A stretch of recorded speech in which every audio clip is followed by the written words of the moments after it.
कौनसी एक यौगिकर मौलिक को अपसारण करे माने विस्थापित करे सेही रासायनिक प्रतिक्रिया को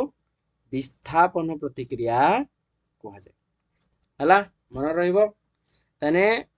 जी अधिक प्रतिक्रियाशील धातु थिबो कम प्रतिक्रियाशील धातु को ठेलिकी ता जगह को से अधिकार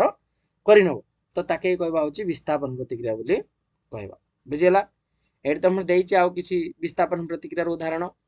एड देइछि कॉपर क्लोराइड देइछि कॉपर क्लोराइड सहित लेड को आमे कोन करिबा ना होची विस्थापित करेबा लेड होची अधिक प्रतिक्रियाशील धातु का ठारू कॉपर ठारू